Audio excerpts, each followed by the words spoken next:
Welcome to the start of our 60th series, everybody. Week 2 of our Patreon drive is kicking off with a special character creation series where Amelia and I create characters using, drumroll, random tables from dozens of sources. It's a ton of fun. We hope that you'll enjoy it. But before we get to the episode, here's what you can find in the call to action after the show. Join us back here to find out how the Patreon drive is going, what sorts of things we have coming up for it, as well as some information on a fundraising walk to help fund the organization that I work for.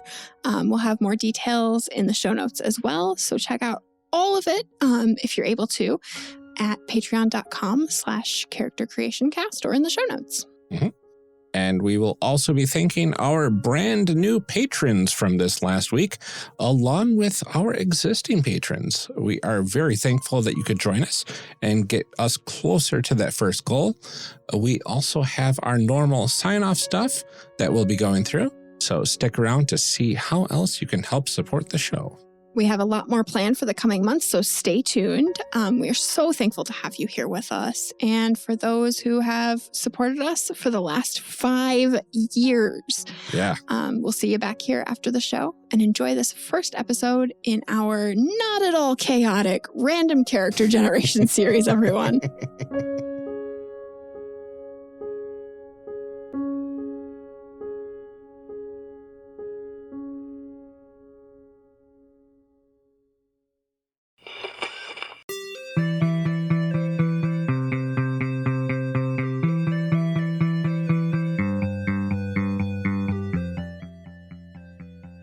Welcome to Character Creation Cast, a show where we discuss and create characters, the best part of role-playing games, with ourselves, using all the systems. All the systems. All the systems. I'm one of your hosts, Amelia, and today my co-host Ryan and I are celebrating our 5-year anniversary by creating random characters using random tables from so many different games. So many games. Maybe for this intro we should have counted how many, but it's fine. It's fine. It's fine. We just kept piling them on until it made sense. We were just like, hey, that game has fun stuff. So yeah. What we are going to do is we have a ton of dice. Mm-hmm. I'm sure I will post pictures on our Discord and Twitter and stuff later.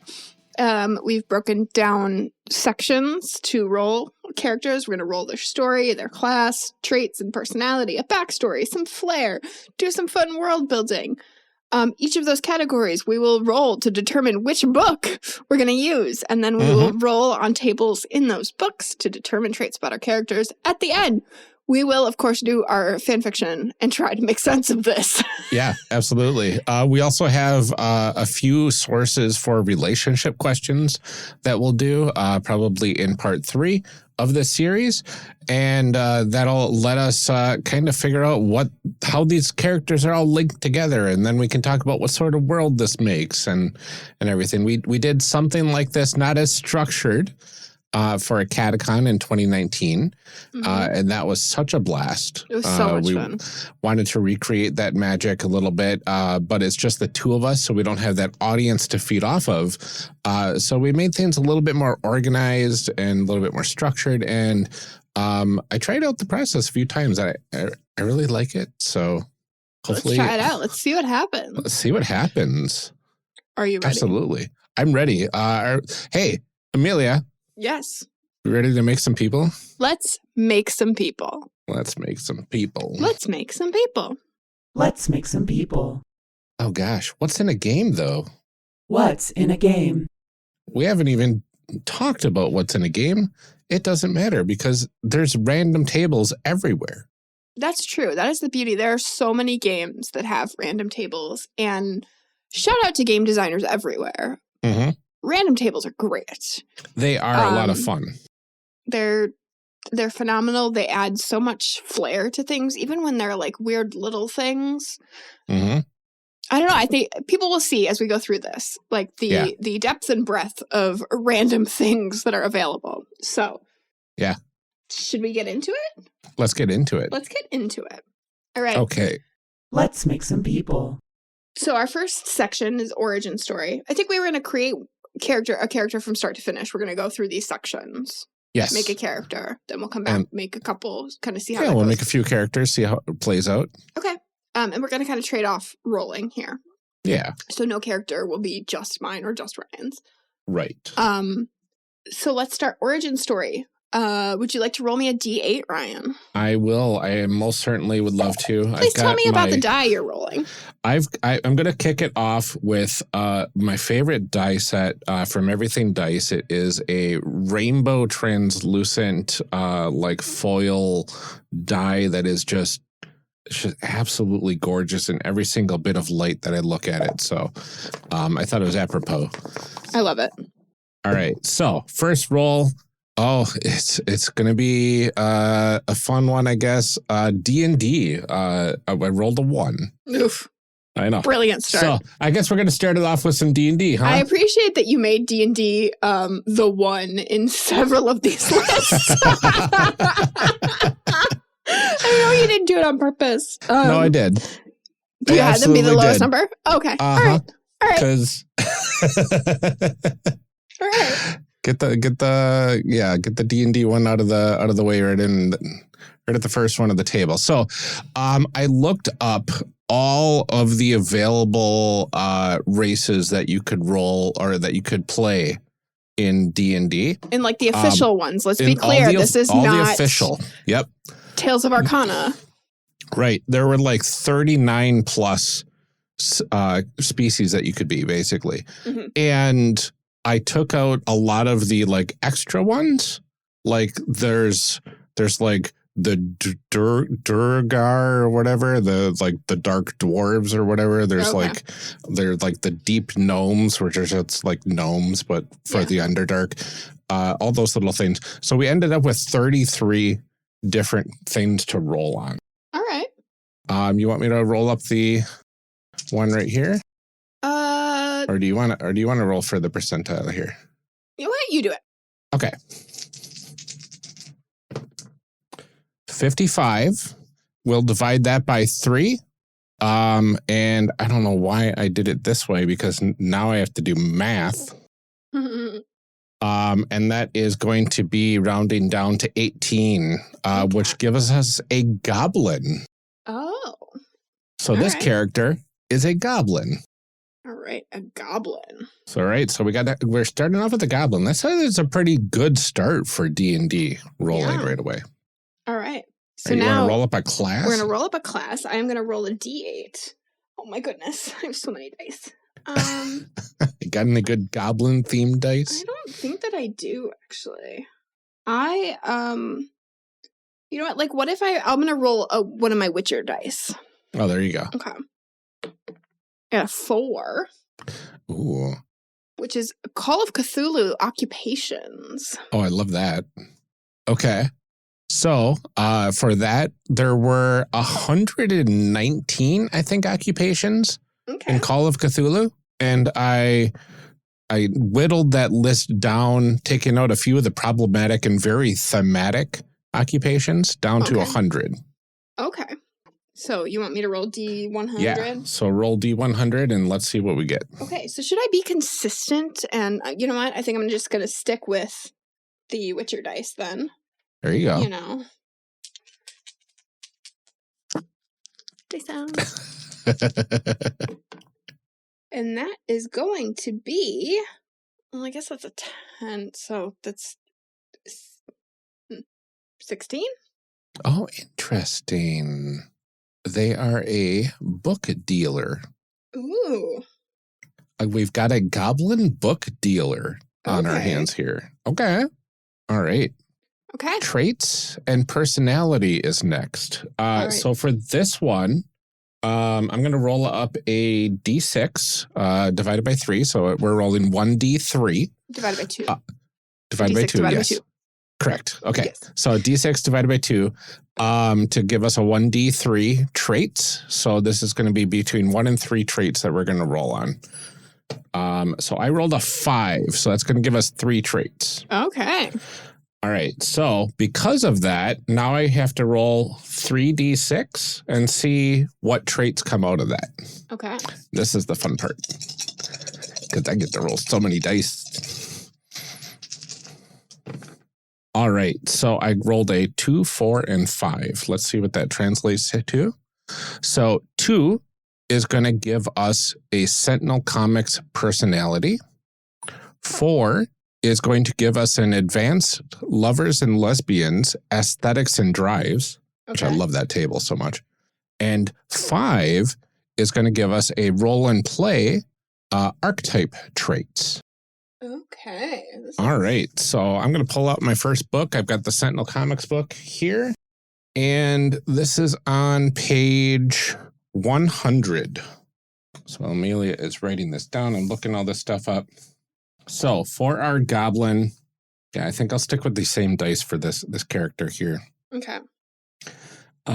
For the Sentinel roll, I rolled a 2. Okay. This is a D20 roll. So you rolled this a 2. is a D20 roll. And 2 translates to a natural leader. Oh, all right. That's neat. So put away Sentinel. All right. I have advanced lovers and lesbians right here. Wonderful. And so we are going to page 250, and we are rolling D66 times 2. D66, yep. Okay. Okay, so D66 times 2. Well, the set I was using only obviously has 1 D6, but I do have a whole collection of D6s. So I'm going to take some of my Shadowrun buddies. Oh, there you go. In 2 different colors. I have a purple and a blue. Yeah. The book shows the numbers as red and black. So purple will be red, blue will be black. Oh, perfect. So the first one is a 1 and a 4. Aesthetics. Bonnet. Oh, so they wear a bonnet. Maybe. I mean, some of these aesthetics are chrome, cologne, right, parasol, perfume. So this is kind of like a standout feature or trait of the individual. Right. I can easily see a goblin wearing a bonnet just for fun. Yeah. So the question is, like, what kind of bonnet? Are we talking like a baby bonnet? Are we talking like a prairie bonnet? Are we talking like an Easter bonnet? My first thought was like the Little House on the Prairie bonnet. Uh-huh. Yeah. But I'm open to anything. I could also see like just a chaos goblin book dealer wearing a baby bonnet just for fun. Yeah. See, I'm thinking more Easter bonnet, which also leads my brain to be like, British royal wedding, like a big fancy hat. Okay. So we'll see. All right. And then we are going to roll for drives. Yep. Just another D66, which we have a 5 and a 2. Regret. Oh, they're driven by regret. Yes. Interesting. Or, hear me out. Yeah. They really regret that bonnet. I wonder if it's like a cursed bonnet or something. Maybe. That's funny. Okay. And then the next one is the role and play archetype traits. All right. So this is a simple D20 roll. Yes. There's only 14 of them, I believe, in there. So we'll see what we get. 12. Okay. So, yes, roll an archetype. So we got 12. Okay. All right. Sorcerers and wild mages. Oh, interesting. Fitting for a book dealer. So, I guess roll a D10. D10, sure. Reroll your 10. So we got a 9. Okay. Which brings us to friends and enemies. Okay. All right. Then give me a D2. A D2. Oh, wonderful. I've got this D2 coin. Mm-hmm. That is metal. It looks like a flat D20. On the one side, it's a 1, and on the 2 side, it's a 20. So we'll see if I can get this in the tray. I got a 2. All right. So that is the esoteric acquaintances. Oh. And then please roll me a D8. Wonderful. 1. All right. Fido Quinn, a collector and seller of animals not normally found on this continent. Oh, interesting. So this is somebody that the book dealer knows. Fido Quinn. Or maybe it's Fido. Fido. Okay, that could be Fido. Yeah. FIDDO. A collector and seller of rare animals. Interesting. Oh no. What? That's the hat. And that's why we regret it. Could be. Could be. Okay. Let's make a backstory. Yeah. Okay. So you have written here 1d2 plus 1 backstory. Yep. All right. So it's going to be between 2 and 3 of Yes. these, right? Okay. All right. I have this Witcher coin, since I've been rolling with Witcher dice mostly. There you go. I've got this Witcher coin. So one side has the little Witcher symbol. One has a sort of profile coin face style pic of Geralt. So let's say Geralt is number 1 and then the Witcher's number 2. Okay. All right. Flip it. And that is a 2. Oh. So plus 1 is 3.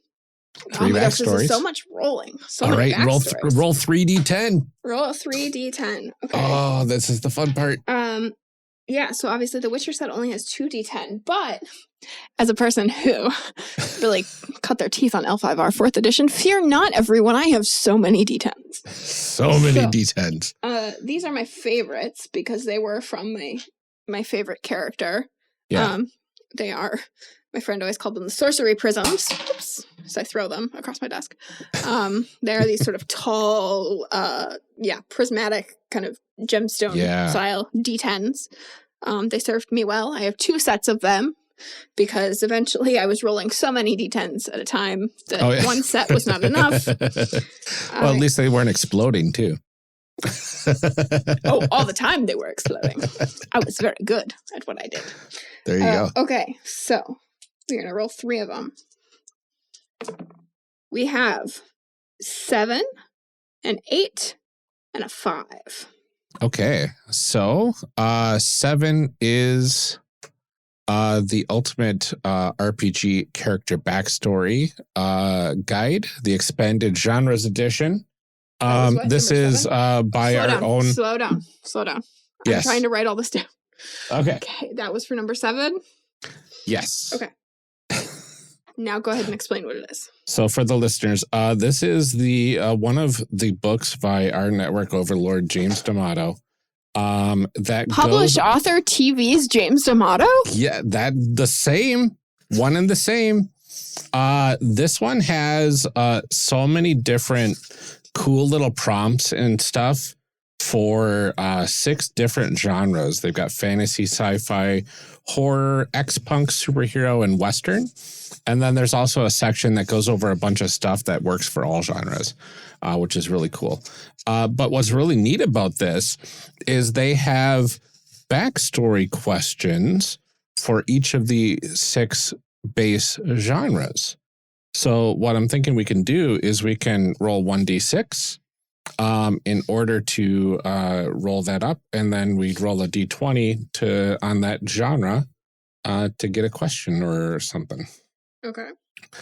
So that's that one. We also got the L5R 5th edition heritage table and old school stylish, the fighting style table that gives us some backstory of how this person learned their fighting style or something like that. Yeah. All right. Which so is let's interesting. Start with the ultimate character backstory guide. Yeah. So give me a d6, Amelia. Right. Back to the Witcher dice. There you my go. other ones. This is the one problem with these sorcery prisms is that they don't, because they're kind of round, they roll away. They're just like, I'm out of here. Just keep rolling. My time here is done. All right. So for the ultimate character backstory guide, I rolled a 4. Oh, 1, 2, 3, 4. Ooh, we are rolling on the X-Punk D20 questions table. Okay. That's on page 144. So now I'm rolling X-Punk, for those not familiar, this is like your cyberpunk, steampunk. This is all the different punk type things kind of rolled up into a generic X-Punk genre. So here's my question. Is this book punk or goblin punk? Or bonnet punk? Bonnet punk? It very well could be. Bonnet punk is a lot of pastels. I know, right? Okay. All right, rolling a d20. D20, yep. Another 4. Another 4. Okay, so this is the question. Can your character move freely in the world controlled by oppressors? What aspects of life are restricted to them? Oh, I don't leave room to answer this. Okay. We can write the question and answer it during part 3 if we want. Well, I better write it now, otherwise we're going to have to go back and look for it. Correct. So this tells us that there are oppressors in the world. Yeah, can you read which is interesting. Read it again? Sorry. Okay, can your character move freely in the world controlled by oppressors? And what aspects of life are restricted to them? Okay. So do we want to try and answer this now? I mean, I feel like the point of backstory is to come up with a backstory. Yeah, I think so. So like we should probably work on answering these now. Well, they're a book dealer, right? Mm-hmm. They're a natural leader. I wonder if they're allowed to move freely because of their bonnet. Like their bonnet gives them the ability to do that? Or either that or nobody questions them because of the bonnet. Like maybe it's so out of place that people are like, oh, they're supposed to be here. This is fine. We also have a friend who's a collector and seller of rare animals, right? Yeah. And I posited that this bonnet is some type of rare animal thing. I'm thinking like maybe like what if it's like a raccoon cap? Oh, yeah. Right? So like a living raccoon cap. I guess it can be alive. I mean, it's more fun that way. Sure. But like that hat is what allows you to move around freely. Like you are restricted unless you're the kind of person that can get this hat. Oh, and yeah. We have this friend who I guess I'm assuming is a black market animal dealer. Yeah. So now we can move freely because of the hat. That makes sense. So it's like status symbols allow you to freely move throughout this society. I don't even know if the hat is a status symbol or if it's somehow related to something else in the world that like only the people that have the hats can move. I don't know that it's like the hat is the status symbol or if it's like only these people are allowed to have these hats. Oh, okay. I don't know yet, but I think that the hat is what allows us to move freely. I do like that. What aspects are restricted to them? I don't think they can just force their way into the bougie society or anything like that. I don't think they're like able to crash parties or anything, even with the hat, because they smell like books. Yes. Because it's very important to me that it's not about the fact that this is a goblin. I don't want that to be why they can't. No. It's just because the books are, they smell like books. They smell like books. Yeah, because I don't want it to be about like banned books or book burning or anything like that. No. I think it has to do with the fact that like because we're a book dealer. Yeah. We deal mostly in old books and now we smell like old books. Yep. Which I love, but apparently society does not love. Society does not love. And we just can't get that smell off of us. Well, it's because everything is electronic nowadays. Mm-hmm. And people are like, I don't know what to do with this smell. I don't even know what that smell is. Where do you even keep all those books? That's a waste of space. Right. When I can just have a tablet that has it doesn't smell. Library, and it doesn't smell. It doesn't smell. People hate the smell of paper, is what it is. Yeah. Okay, so we can't go everywhere because we smell like paper. Yep. We can go some places because we have a live raccoon on our heads, but we can't go other places because we smell like paper. I love this character so much. It's really important to me that it not be about race, Exactly. 100%. And I just want this to be proof to everybody out there who's listening that, like, even when you get questions like this or you get backstory like this, where the easiest answer obviously would be like, well, because you're a goblin, you can't go places and you're, think harder. Because I think what we came up with here is infinitely more interesting. Yeah. And just has so much more, so then the question is, do we like befriend somebody who makes like bespoke cologne and we're trying to cover it up? And now, yeah. I think it's infinitely more interesting this way. Exactly. Okay. All right. So that's one of the backstory questions. Next up is the L5R 5th edition heritage table. While Amelia is pulling out the book, I can roll on that table. It's a 1d10, it looks like. Wait, why would you? Oh, okay. I see. Ah. I see. You're rolling. But it's an L5R table, so can I please roll? Oh, absolutely. Ryan, how could You you know, take this away why would I from take me? that away from you? Okay, back to You're my right. sorcery prisms. Oh, yeah. 1d10 on the heritage table. I got a 2. Glorious sacrifice. One of your ancestors perished nobly in battle, and one of their signature items vanished with them or was lost in the subsequent years. Oh. I would like to posit. Yeah. I don't know why the battle happened or whatever, but I would like to posit that the thing that was lost was, in fact, a very rare book.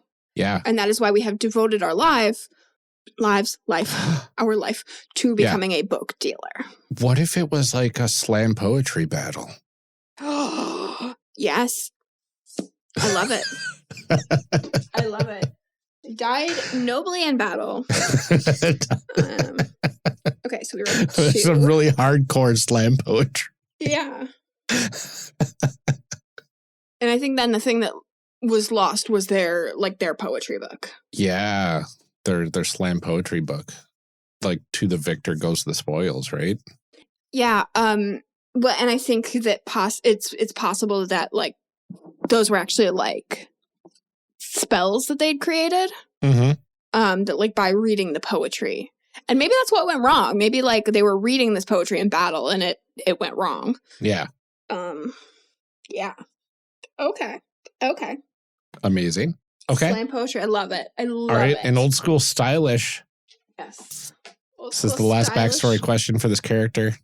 Okay, so we roll a d6 to determine which table. Would you like to roll that for me? Sure. I can roll that for you. D6 is going to be a 3. All right. 2, 3. And then it's a D20 table, yeah? Yes. So this one is to convince my master to train me, I had to. Oh. Then please roll me a d20. 5. A 5. I had to catch the legendary carp who lived in the Queen's private pond. Oh, wow. Interesting. Mm-hmm. To become a book dealer. Yeah. Wow. Well, I mean, that's the question are we talking about your master, like the person that taught you to be a book dealer, or do you have some other secret art? Oh, You yeah. know, we didn't necessarily. Well, I mean, we established slam poetry is kind of magical in this world. So I wonder if it's a master slam poet that's trying to get us back in the game so we can reclaim our slam poetry ancestral book. Right. That could be. Wow. We had to catch a carp. Yeah. And I think I feel safe, substituting whatever we need to for queen, Well, it could just be like the queen of slam poetry. The current, like the king of pop, Like Yeah. Michael Jackson was the king of pop. This is like the queen of slam poetry. Yeah. Okay. So this is like slam poetry royalty with quotes around royalty, right? Right. What if it's actually just Taylor Swift? Oh, it's Taylor she doesn't Swift. like do slam poetry, but she does like excellent storytelling. I think right? that's a good pull. Okay, I mean, so and she's we have like a poet, right? So you do have to steal a carp from Taylor Swift's private pond. Okay, hold on. Yep. I'm going to cross out Queen and write Taylor Swift. You're saying the same thing. I'm sorry. From the Queen, who is Taylor Swift. I've had Taylor Swift on my brain lately because I'm getting ready to go to the Eras Tour concert. Yeah. In like 2.5 months. So my sister's been like obsessively like, what are you going to wear? We got to pick out your outfit. We got to, and like goodness. it's all that's showing up on my TikTok right now. Yeah. Yeah. So Taylor Swift is the queen. That is Very our excited for backstory. that. Okay. So I'm just going to recap here because we've been doing a lot of rolling here. All right. We have a goblin who is a book dealer. They are a natural leader. And their aesthetic is bonnet, and their drive is regret. They have this regret. That makes They a lot also more sense have now. a friend Fido or Fido Quinn, who is a collector and seller of rare animals. We have decided that the rare animal is actually a raccoon. We wear it as a hat. That is our bonnet. Mm-hmm. We can move freely because we have this hat. We have, we have black market purchased. But we cannot go everywhere because we smell like books. Yeah. And people do not like that because we are in a time of technology. There are not a lot of books. And people are just very put off by the smell of paper. Yes. We had an ancestor who died nobly in battle. It was, in fact, a slam poetry battle. And what was lost was their book of slam poetry, which we believe also had magical properties and is potentially why they died. Yes. We have a master who is trying to teach us the art of slam poetry so that we can avenge this ancestor. Mm-hmm. But in order to convince them to train us, to convince them that we are worthy, we did have to go catch a carp from the Queen, Taylor Swift's private pond. Yep. Okay. That sums it up really well. Yeah. I think that's great. So now we got a couple more things to randomly roll on for this character. Mm-hmm. One is additional flair. So it's going to be anything from like trinkets to a bunch of swords. So let's see what sort of weird randomness happens. We get 1d4 plus 1 extra pieces of flair. Okay. Oh, Lord. Okay, I rolled a 4. So that's 5 extra things of flair. Okay. And that is a D10 for each of those. Okay. Would you like me to roll those, or? This is where the chaos happens. Why don't I roll 3 D10, you roll 2? I will do that, yes. Okay. I gotta write all this down, too. Hang on. So, flair. Oh, interesting. Okay. Oh, wrong pen color. We are rolling 5 of those. Yes. So, tell me what your numbers are. 9 and 9. Both are for the roll and play appearance and features table of page 9. Okay. I rolled an 8. Okay. A 1. Okay. Oh, and that one kind of rolled again. So we'll just take whatever number it is now. A 3. 3. Okay, so we've got the 8 is the Heroes Unlimited Unusual Physical Characteristics table on page 159. So this is generally used for mutants, I believe, in the system. Mm-hmm. So we'll roll on that. And then a 1 is the D&D Player's Handbook, the Trinket table. So we get a random trinket from that. And then the Big Wet Diver's trinkets. So no swords for this goblin. No. But I feel like that makes sense, though. It's very fitting for this book dealer slam poet. Okay, so roll and play. Okay, so this is a D20. All right. So I'll get this D20 rolled for this. You want me to roll one as well, since we have to roll on this table twice? So I rolled a 20. Okay. So I got a nat 20 on this one. Their sleeves and trousers are made with harlequin and stripe patterns. Oh, I love that for them. It really goes with the raccoon. I know. All right. And I rolled an 11, which is formally dressed in a well-fitted navy blue suit and purple waistcoat. Oh, wow. So we got a navy blue suit with this harlequin pattern. Mm-hmm. Very stylish. And a purple waistcoat. Oh. And a raccoon hat. Amazing. I like that in all of this, we have fully dressed this character. We have fully dressed this individual. Okay, Ryan. I got to roll at my Elphar table, so I am actually really excited for you that we did get a Heroes Unlimited thing in here. Yes, I appreciate that. So page 159. Mm-hmm. Okay, so I have to roll above a 30 to get anything interesting on this table. Okay. So this is the unusual characteristics table. 72. All right, you did it. 72 is scaly skin. A tough, smooth reptilian skin with small scales. I feel like that makes sense. That does make sense. I like that. And then if you would like to roll on the D&D trinket table. Sure. Because I don't have a hard copy of that book here with me in front of me. I've got it here. So that's just a D100 roll. Okay. 54, and I think it's on page 160 in the player's handbook. There it is. 54. A candle that can't be lit. Oh. Well, you wouldn't want to light a candle around all your rare books anyway. I know. Very curious. Okay. The Big Wet Diver's Trinkets. Let's get to that page here. This is a D100. Do you mind if I roll this? Go for it. Okay. Got my 10s here. I'm going to go back to the Witcher dice. Mm-hmm. I got 84. 84 is, a bundle of love letters. Oh, so sweet. Maybe those were like tucked in the pages of books. Maybe. Oh my gosh. Okay. What an interesting character. Yeah. Next on our list is world building. I'd like to propose that we actually do world building last rather than doing world building for each particular character, because we build a world that they all fit in, because I think that would be chaotic. Yes.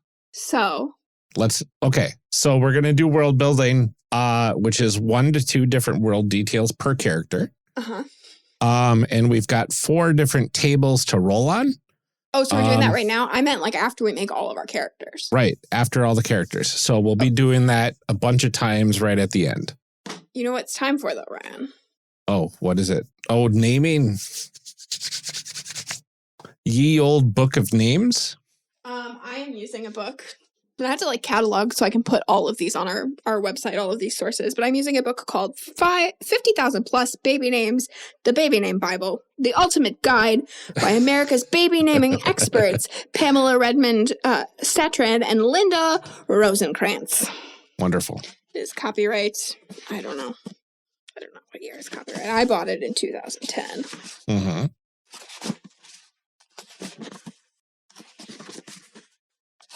That's when I was naming a baby. Copyright 2007. There you go. Okay. I will cite that in APA style, because that's my preferred style. There you go. Okay, so we rolled... Got to get 500 and some odd in there, right? Yeah, there's 592 pages. Okay, so you know what I'm going to do? I'm going to roll a D100 for that second column of page numbers, right? For the tens and single digits.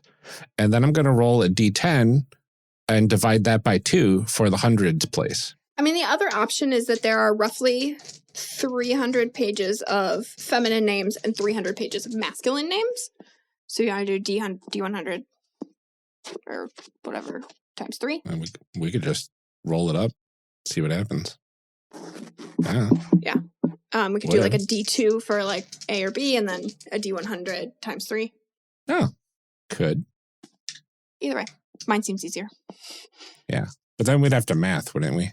Yeah, we'd have to math with yours too, though, if you're rolling something in the thousands place or the. I mean, that's fair. And 100 times 3, like multiplying something is easier than dividing it. Okay. Okay, so I'm gonna roll a D2, right? Okay. Witcher. Yes. The Witcher is a feminine name. The Geralt is a masculine name. Please remember that this does not indicate gender. It's just the sections of the book. I can also get a different book that mixes them all together, I guess, if we wanted. Would we prefer that? I don't know if it really matters. I mean, and this is our traditional tried and true book, isn't it? It is. But I also use the other one for other character names. So. Oh, sure. And I have it right here. Might as well. Let me look. Let's see what it looks like. Ladies and gentlemen, Amelia has stepped away from the microphone to find one of the many name books that she has that will help us through this process, naming these characters. Hi, welcome back. Hello. So this one back has just like the lists. This one has 253 pages. So 250 is not a bad round number. They are also broken down into boys and girls though. But they do have like sister names and brother names mixed in so that like you can pick something that sounds similar. Okay. Wait, actually, I think, hold on. The roll and play character guide also, I believe, has like sample names, doesn't it? Does it have a lot of them? It has a name directory. It has a D100 name list. Okay. Please roll me a D3. Oh. And we will determine which name book we're going to use. I love this. You know what I'm going to use? I'm going to use my Pasión de las Pasiones die Ooh, do it. for this because why not? Yeah. Talking about baby names here. That would translate to a 2. Okay, so a 2 is going to be The Baby Named Wizard by Laura Wattenberg. Okay. Is this the 253-page book? Yes, it is. Okay, so. Although it also has style. So. D1000 divided by 4? Sure. Okay. I'll cut out the last 3 pages, but I don't think that matters too much. Okay, so 361 divided by 4. Let me get out ye old calculator. Round down, that's 90. Page 90. And then please roll me a D6. 5. All right. So this brings us to the name Justine. Justine. It also gives us the variant Justina, sister names Danielle, Chelsea, Mallory, Jacqueline, and Adrian, or brothers Morgan, Curtis, Jarrett, Kyle, and Bryant. I really like Justine or Justina for this goblin bookseller. I like Justine. I feel like I like Justine. Okay. This is the good goblin name. Justine. All right. So I will give everyone a quick rundown of our very first character. Are we ready? Great. I love this. Yeah. Okay. I mean, I know that you can see all of this in front of you as well. We did. I don't think we said it. I have my iPad screen shared right now, so Ryan can see my very messy notes. They're lovely. So for our ancestry, we have a goblin that we pulled from D&D. Our class is a book dealer from Call of Cthulhu. From Sentinel Comics, we pulled a background. The trait of natural leader, yeah. The trait of natural leader. From Advanced Lovers and Lesbians, we have an aesthetic of bonnet and a drive of regret. From Roll and Play, we rolled 12, a 9, a 2, and a 1. We came out with a friend named Fido Quinn, a collector and seller of rare animals not found on this continent. Our backstory from the Ultimate RPG Character Backstory Guide was ex-punk, and our question was, can you move freely and what aspects are restricted? This is where we really got into it. We have decided our bonnet is a raccoon that we wear on our head. We got this raccoon from our animal seller friend. But we cannot go everywhere we want because high society does not like how we smell because we smell like books. Not like goblin. It has nothing to do with being a goblin. Yep. But we smell like books. Old books, especially. Do not like that. Yeah, exactly. We had an ancestor that died nobly in battle, a slam poetry battle.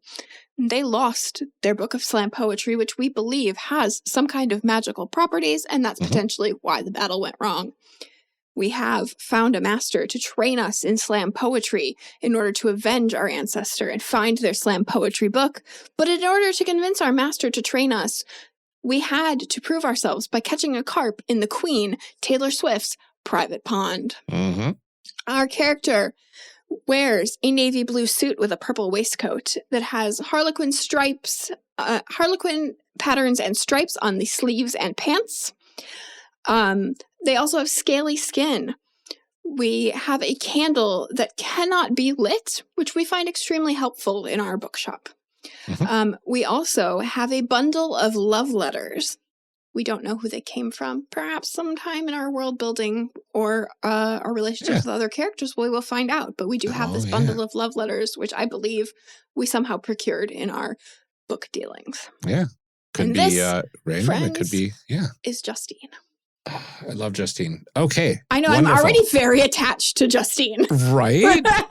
See, I love this process. It is so much fun. This process. All right. I am turning the page. Wonderful. Okay. You rolled for Ancestry before, right? I don't honestly remember. I don't remember. Oh, no, I did.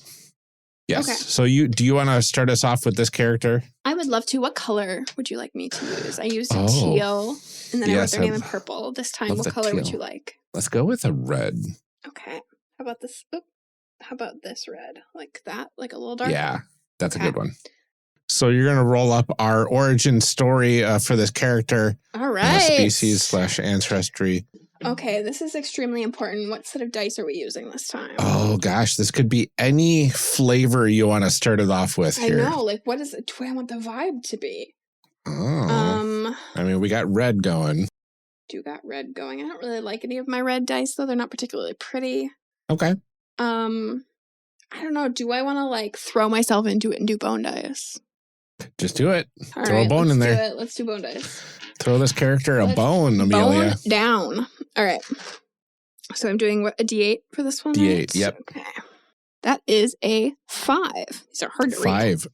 Ooh, so we get to have a one of the 4 playable ancestries from Heart, a game by Rowan, Rook, and Deckard. All right. Our good friend Grant Howitt and Chris Taylor. One of my copies of Heart. I did not grab my super excellent, very fancy. Oh, the extra fancy edition. one? I got the fancy one. It's very, very nice. Yeah, the like with the red like cloth cover and stuff. Yeah, I have that one too. So pretty, so pretty. Because it is well, I guess I don't need the book, do I? No. Not really. Okay. Not for this part. Not for this part. So there are 4 playable races, 4 playable ancestries in Heart: the Drow, Humans, High Elves, and Gnolls. So it kind of limits it down to what this character is going to be, but I rolled a 1, which is a Drow. nice. So we got a Drow character. Okay. Very good.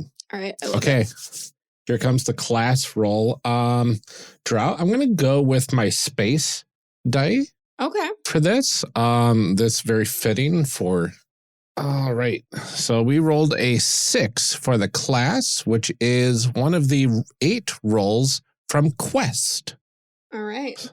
Oh. So it's another D8. Yep. Oh, that one bounced right out. There we go. Another 6. So looking at our Quest subtable, this is a magician who deals with conjuration, psychic manipulation, and parlor tricks. Okay. So this is like a street magician sort of deal with a little bit of actual real magic. Yeah. I'm sorry, did somebody say street magic? That's the name of a game. Street magic? Did somebody say street magic? Oh, that's okay. Yep. I don't know who wrote that game. Okay. All right. So next, we are rolling traits and personality. We roll 1d3 traits. So, whereas I'm gonna roll a 6 here. 1, 2, 3, 4, 5, 6. Oh, get back in the thing. I rolled a 6. So that's Nice. 3 traits. 3 traits. 3 traits. So let me just do traits. All right. So, we are rolling a D6. D6 Or 3 3D6. times or 3D6. Yeah. Yeah. So, you know what? I'll just roll my bone dice 3 times because I like them. That's fine. A 5. Okay. Roll and play archetypes. A 4. Okay. Advanced love, personal lesbians, aesthetics, and drives. And 6. Ooh, roll twice more. 1. Okay. D&D random trait. And another 6. Oh, another roll twice. Oh, it's exploding die time. 5. One more. One more. Okay, so we cross out the 6 and I'm going to write 1. Yep. Right? And then another 1. 5. Yep. Oh my gosh, this is so many traits. 6. Cross that out and put a 3. We need one more trait roll. Oh my god. I know. And another 5. Okay, perfect. So a lot of 5s in there. That's the archetype traits pages. This is going to be a very eccentric character, I think. Archetype traits. Oh, is that the one that you had wrong too? That was like. It is that I had to roll on the archetype. You had to roll which, a D12 or no? D20 to figure out the archetype. Mm-hmm. And then D8 or D10 for each of those archetype pages. Okay. All right. So I'm going to put table of contents in here so that I can remember that. Okay. yes, that's a good idea. Okay, so we have to roll 1, 2, 3, 4, 5, 6 6 traits. times. Now, 3 of these are the roll, Yes. and roll and play. Should we do that one first? That's my plan. We're going to do Okay. everything that's in the one book at the That's same a time. good idea. So Okay. we've got 3 of those. Do you want me to roll up those 3 Well, to see yeah, which archetypes we focus on? Yeah, and then we'll I'll tell you what to And we'll go from there. do there. Yeah. So Sure. yes, please roll me a d20. 8, 10, and 13. All right. So let me write this down. Mm-hmm. Let's roll and play. This would be a really interesting character. Okay, so number 8 is monks and combatants. Okay. Please roll me a d8. All right. D8. 8. Friends and enemies. All Roll right. me a d2. 1. Okay. All right. So that is friends and enemies. Roll a 1. And that brings us to martial artists. Please roll me a d8. 2. 2. The High Illuminator. Calm in front of their order, but acts very suspiciously when alone. Oh. Is this a friend or an enemy? The martial artist. They're just a martial artist that this person knows. Mhm. It does not tell us whether they are a friend or an enemy. Oh, okay. The High Illuminator? Mm-hmm. Interesting. That sounds something that's like in the street magic society, I guess. We will find out. We didn't determine this until we got more to the backstory. Is street magic a form of martial arts in this world? We don't know yet. Okay. Right now, we'll we're get just there. figuring all these things out. We'll get there. Oh, we okay. started to do it when we got to backstory. We started to try to make sense of it. But Okay. so the High Illuminator is someone that is calm with others, suspicious alone. Okay. Interesting. Okay. All right. The next one we rolled a 10. Yes. So that is Rangers and Survivalists. Okay. Roll me a d10. Re-roll a 10. Okay. 5. Okay. Animal Companions. Oh. Please roll me a d2. D2. Oh, actually, no. We have to roll both of these. Never mind. I lied. Okay. So you get to roll on 2 tables for this one. Oh. The first table, your animal companion is a d8. Oh, fun. Okay. What is it? Get raccoon. That'd be great. 2. A stately black stag who treads softly on its hooves. Its eye-catching antlers are copper-colored. Oh, wild. Okay. Black stag with copper antlers. Oh, that's gorgeous. Okay. And roll me another d8. Okay. This is a 7. You first bonded when you found it chained up. You freed it and have enjoyed its loyalty ever since. Wow. Oh, that's pretty cool. Okay. And last one here. Yes, 13. Warlocks and shamans. Ooh. Please roll me a d10, re-roll a 10. Okay. 9. Friends and enemies. Is That always on friends and enemies. 163. Oh, jeez. I'm getting kind of wild with this D2 now. All right. You rolled me your d2? I did. It's a 1. Superstitious shamans. Mm-mm. Okay. A d8, please. 4. 4. Murine, velvet-clad and obsessed by rats and mice. Interesting. Maybe obsessed with. So this is just another someone that you know. Yes. So this is somebody that dresses in velvet that's obsessed with rats and mice. Mm-hmm. Interesting. Okay. We still got 3 more traits to roll. Yep. That's so many. I got to get my D&D 3.5 Dungeon Master's Guide. Okay. That one's really fast. Okay. So we are in traits and personality. Okay. So why do you need your Dungeon Master's Guide? That's for the one that we rolled in there. Oh, yeah. Okay, I see. All right. You want to roll that one up? It's a D100. That one's going to be really quick. D100. 29. 29. Distinctive jewelry. Okay. Wonderful. And then let's see here. Number 4, advanced version of lesbians. I've got that one right here. Okay. Want me to roll for this one? Sure. It's 2d66. Okay. You said there was black and red, right? Yeah. So I've got a black and red wood die from a very wonderful person who gifted these to me for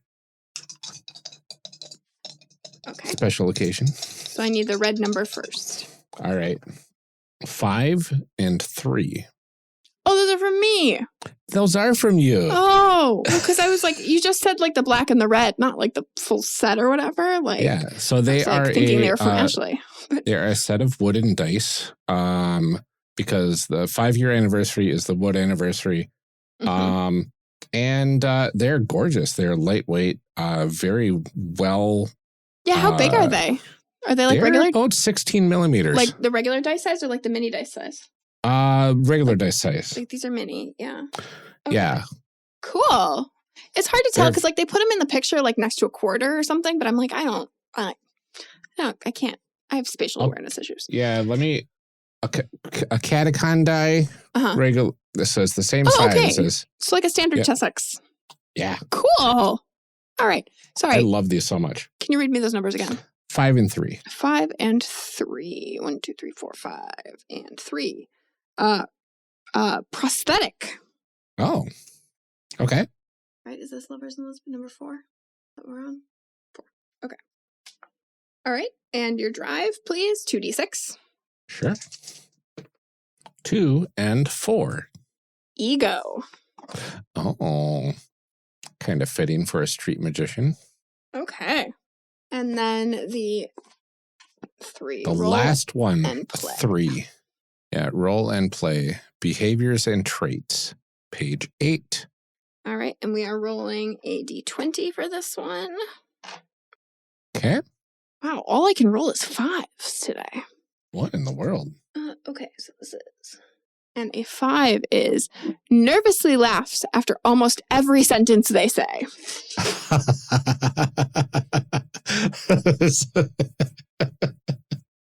That's so bad for a street magician. I know. I was saying, like, wow, that's really... That would be a good part of the shtick, though, honestly. Yeah. Look at this thing I'm about to do. Yeah.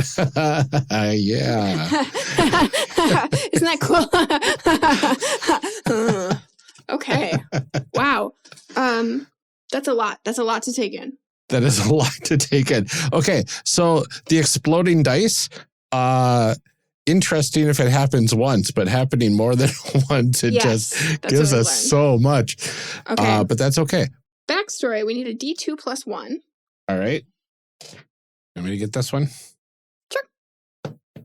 That's 1 plus 1, so 2 backstories. All right. And so it's a D10. 2d10. Here we go. We got 2 3s. So 3 and a 3. Comes with 2 more NPCs. This is the NPC generation, page 144. I'm not sure of what book that's in. Yeah, that would have been helpful. One of them was like a Yeti. Oh, perfect. Yeah, it's the monsters table in Ultimate Random Encounters. Oh, okay. So we get to roll a D100 twice on that. Yeah, and that's going to give us 2 monsters, but that doesn't really give us any backstory for this character. No, but these are monsters that this character knows and or is associated with. I suppose. Just not nearly as much to go off of as the other one. Okay. Yep. All right, so it's we're rolling on it twice. So you want to roll some D100? I'll roll a D100. Yeah, that sounds good.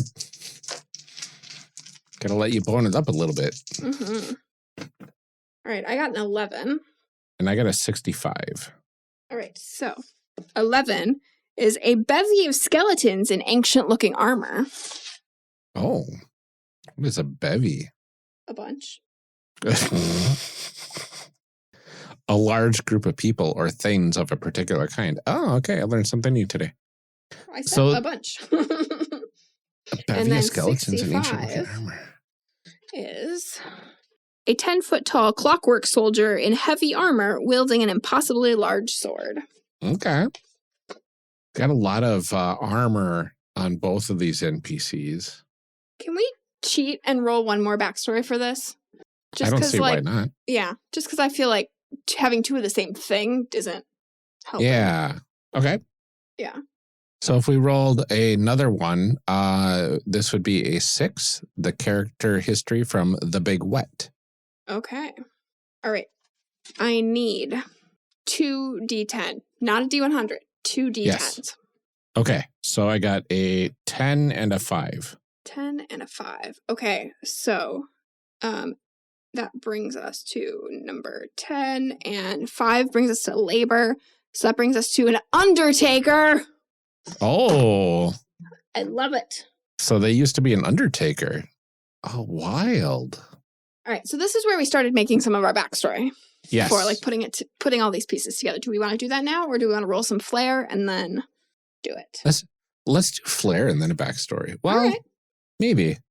I feel like I want a little flair. I want to know a little bit more before. Yeah, Like last time, I felt yeah. like we had to connect pieces to make things go together, but this time I feel Yes. like I need more. We need a little bit more. Okay, so let's roll out some Flair. Okay. You want to give us a D4 and add 1 to it to see how much Flair this person has? 2. So that's a 3. 3 Flair. Okay, so roll 3D10. Let's see what we get. I'm sorry, rolling 3. What? D10? 3 10-sided dice. Okay. I'm going to get out the LZR ones here. There you go. I'm going to do green ones this time, though, instead of orange. All right. I got a 3, a 5, and a 10. Oh, fun. So the 3 is The Big Wet, Diver's Trinkets. 5 and 10 is roll those again and then roll twice on the table that we get. Okay. That's for both 5 and 10? Yeah. Okay. So then we got a 5 and a 10, and those are both re-rolls twice. Yes. So I'm going to re-roll those. And I got I'm going to re-roll those again because I got 2 3s, and I don't want to just keep rolling on the same table. So many, so much of The Big Wet. Okay, sorry. I got a 4 and a 7. Oh, interesting. So we get 2 super abilities from Heroes Unlimited, and 7, our first Temple of 1,000 Swords. Yes. We get 2 of those. 2 swords. 2 Okay. swords, 2 heroes, super abilities. I'm really excited for that. Okay, do you want to roll up the swords first? We can. What do you want to do? Sorry, super. And then I rolled 7, and that is Temple of 1,000 Swords. Okay. Yeah. Or do we want to see what super abilities they have first? Why don't you start with that? Because I gotta find Temple of 1,000 Swords. I don't. Sure. See it All right. in my- So there are 2 random super ability tables in Heroes Unlimited, a minor ability and major ability. So I'm going to roll 1d2 and see which of those we roll on. Okay, so I rolled 1, so it's a minor ability that we're going to have. It's on page 227 of the 2nd edition Heroes Unlimited book. And this could get interesting. Okay, so we're doing this twice. Mhm. Actually, I should roll another D2 to see what the other one is. Well, just start with the minor ability Okay, sure. because I gotta write it all down. So. That makes sense. So this is a D100. Mhm. The minor ability is 28, flight, wingless. So they can fly like Superman. Okay. All right. Their second ability, I can roll correctly here. Okay. Major or minor? That's what I'm trying to figure out, but my D2 is falling off the table. I lost it. Here, I'll roll It one. Fell into the darkness. 2. 2. Okay, so it's a major super ability. Perfect. So now I get to roll 2d10 again, or a D100 again. And I get a 58. Interesting. Bio Ghost. I'm sorry, what? Bio-Ghost. I mean, I heard you, but what? So this is a super ability that lets you gosh, let me Heroes Unlimited. So characters with this strange power feed on the biological energy life forces of others. Although potentially lethal, it takes many draining attacks to kill somebody. Here's how the power works. So this is they become intangible for a few seconds, can walk through stuff, and if they walk through people or animals, living creatures, they absorb some of their energy a bit. Gross. Yeah, so it's like a bio-vampire, basically. Like a ghost vampire. And they're an undertaker. Okay, what are the odds that I roll a D100 and I roll the same number twice? That's not cool. No. Okay. All right, so on Temple of 1,000 Swords, just a list of swords. I rolled D100. I rolled a 63, a triple sword, star-shaped with the handles in the middle. So it's three. The handles in the middle, and then it's got blades coming out in different directions. 3 blades. Oh, that's so cool. And so dangerous. And a 12, which is a wooden torch sword. Burns up after 1 hour. Oh, weird. Okay. Interesting. Should we give this character a name and then figure out what they're all about? Yeah. Give me a D3. All right. Here we go. It is a 2 all right, altogether. So that is back to the baby name wizard. All right.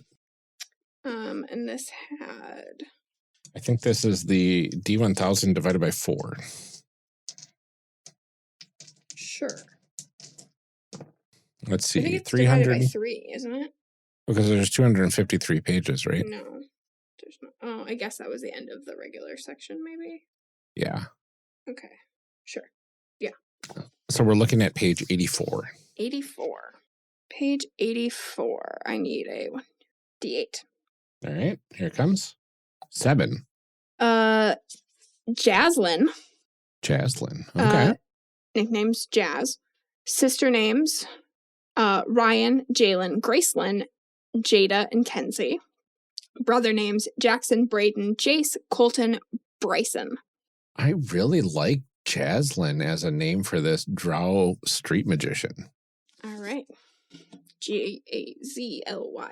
Jaslyn. Got 2 J's. We're on our way to another law firm. Oh, man.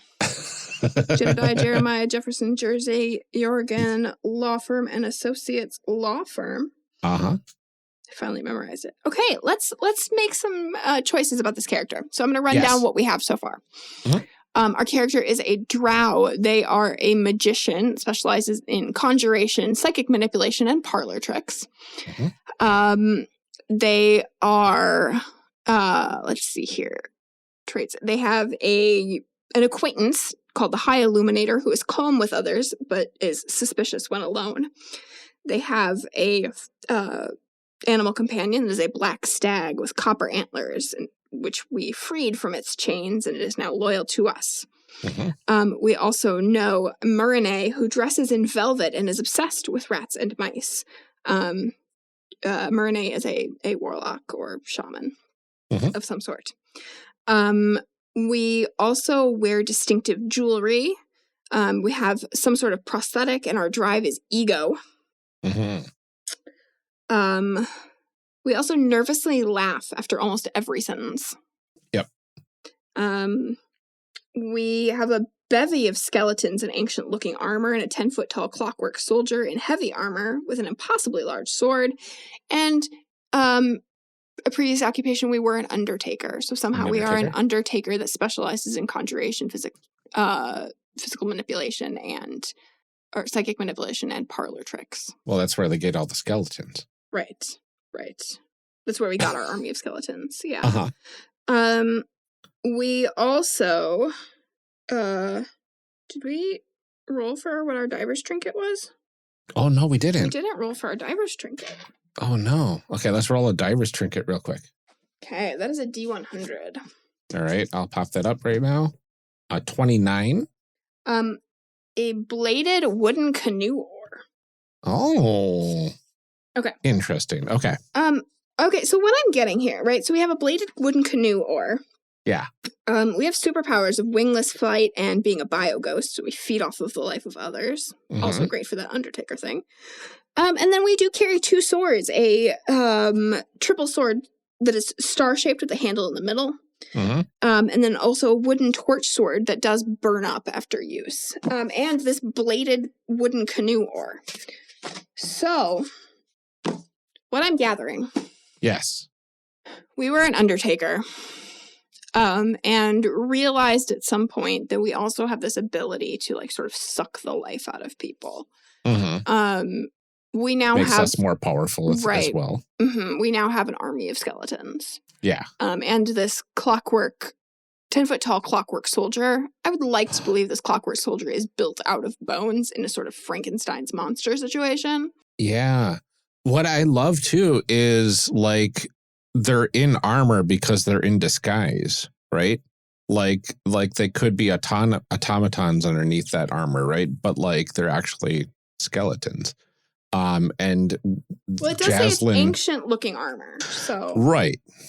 So I think that's part of the show. I think that's part of Jaslyn's show.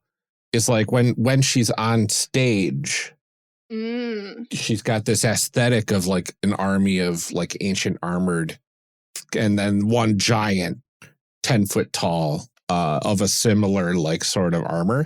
With the and giant people are sword. like, it's tricks, it's robots, it's yes, you know, yeah.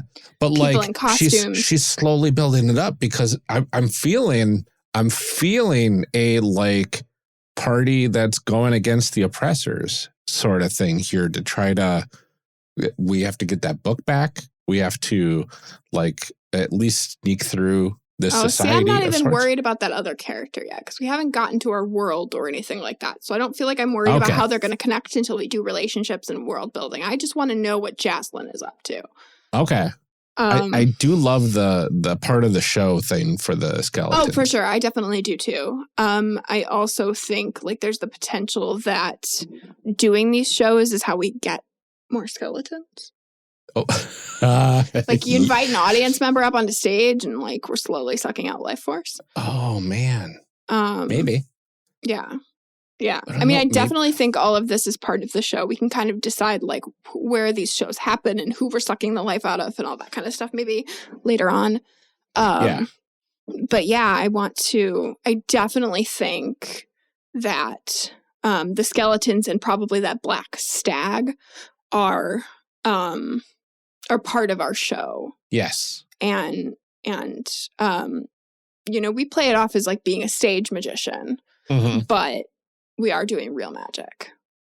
Exactly. And I like that the swords and stuff are also part of the showmanship and everything. But yeah, I was going to say, I think there's definitely like because like I think with our skeletons, we're like, oh, look, we can chop them in half. And people are like, they're definitely robots. And like, you know, like then it's probably magnets, you know. So like we're like, oh, they're definitely not real people. Look, we can chop them in half. And people are like, oh, okay, that probably means that they're. And we can do levitation with ourselves, but we're actually flying. And nobody's like, oh, it's got to be screens. Right, exactly. Where's the harness? Exactly. Oh, those fools. Yeah. I love it. Okay, wonderful. Jaslyn, the street magician that actually has tricks up her sleeve. Mm-hmm. And like so many swords. There's so many swords. So many swords. I love this. Okay. Call to action. Yeah, like that. Ryan. Yes. We've been wanting to do this since we did a panel at a catacon in 2019. 2019. It is chaotic. It is very It is a little silly. chaotic. I'm glad that we were able to like make this happen. It's definitely different not doing it in person. That's true. I love the places that this goes, and it's so interesting.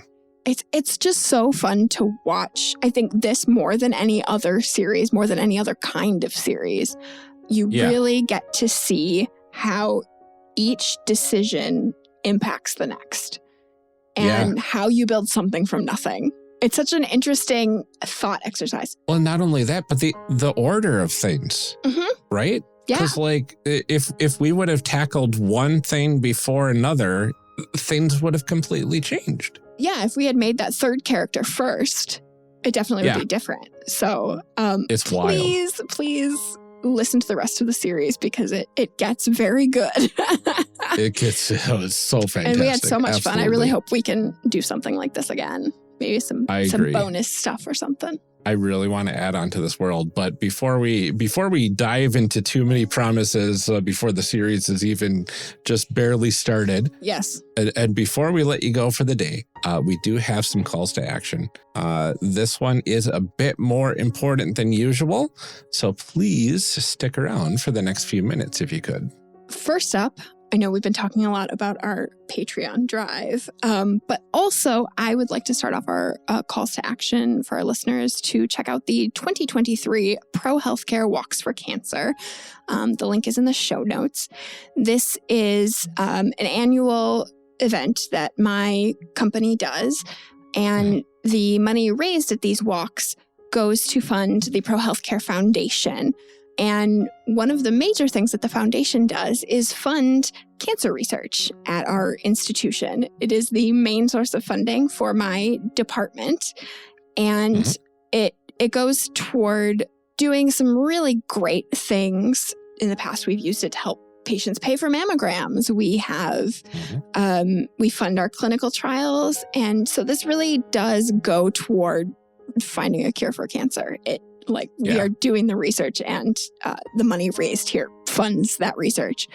So I am participating in this. I have a fundraising goal of $250. So if you are at all interested in helping fund that, and in particular, kind of knowing exactly where your money is going, please follow the link in the show notes and help support us. Yeah, absolutely.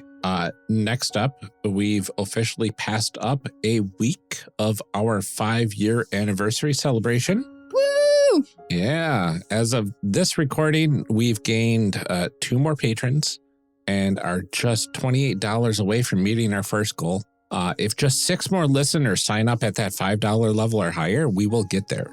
What happens when we do get there? All patrons at the $5 level and higher will get some custom C3 branded dice as soon as we get a hold of them. Yep. we have some beautiful 16mm Chessex D6s on the way. Each die comes in a different color to match the faces of the D6 in our logo. And the cabin sketch C is put in place of the 6 on the die. The renderings that we got back from Chessex look beautiful. And we will have plenty of sets to go around. So with your pledge, we'll be able to send out a set of 3 dice near the end of the drive, in either May or June, depending on how long it takes for the dice to arrive here. But goodness, I'm so excited. It's going to be so exciting to get those out. And then we'll have something extra to send along with all future thank you cards. So I'm really jazzed about that. Definitely. If we smash past that goal, we're shooting for a stretch goal of $200 a month of support. If we reach that amount, 2 very important things happen. First, we get to offer all of our patrons a yearly discounted subscription rate. If we can hold that $200 rate for at least 2 months, it allows us to provide a percentage off the per month rate if you pay for the full year. So it's a nice little discount. Everybody loves a deal.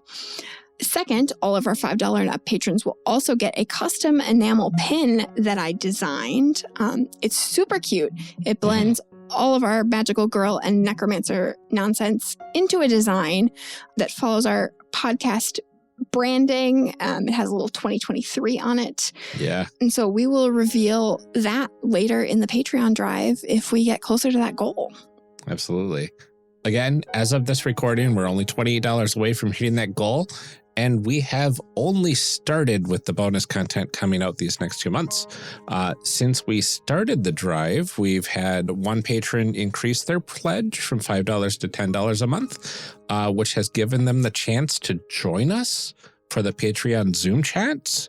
that we held last week. That chat was a blast. Unfortunately, they were tied up with life stuff and weren't able to stay too long, but it was an absolute pleasure to meet them. Your potatoes were more important than us. I see how it is. I know. That's a shout out to the 3 people that were there. I know, but it was a blast. It's always a blast. It's so much fun catching up with patrons at this level, and we hope more of you are able to join us for the next one. In addition to that, we gained 2 new patrons in the last week. Your support means so much to both of us, and it really is truly helping us afford to create the podcast. Eric S. and Ross Kingston, thank you both so much for your generosity. Your thank you notes are already in the mail. And we hope you're enjoying the bonus episodes in our Patreon feed. Absolutely. If you want to join Eric and Ross and all of our other patrons in this amazing community, just head on over to patreon.com/charactercreationcast and sign up. In addition to all of those perks we already listed and more listed on the Patreon page itself, we love to thank all of our patrons as often as we are able to. We might have to start doubling up soon on each thank you. However, in the meantime, as usual, Lieutenant, our first patron, we are very happy to have you here with us. Thank you. DJ G, aka Tyrannosaurus, thank you so much. Eric Bonds, thank you for your continued support. Thank you to Shadim Cabal. Many thanks to Daryl Holiday II. The Shyest Barbarian, thank you so much. Benjamin Sweeney, we can't thank you enough, but we're always going to keep on trying. Lorcan McGinnis, we appreciate your support. Thank you. Rob Fletcher, we are so grateful to you. Thank you. Kevin Brown, thank you for your continued support. Tentacle Doc, many thanks to you. You stole that one that time. John Adamus, thank you so much for helping us make this show. A3 Sketchpad, thank you so much. Cole McCallum, thanks. And Carlos Salazar, we appreciate your support so much. Thank you. And thank you to all of our future patrons. Your support means so much to us and will help us make this show even better the more support that we end up getting. Again, you can join us at patreon.com/charactercreationcast and find out all the cool stuff we have going on. Yeah. We keep telling you there is no better time than right now to sign up for the Patreon, especially since we just hit the end of the episode. So until next time, everybody, take care, stay safe, drink some water, relax your shoulders, treat yourself, and keep making those amazing people. We'll see you next time.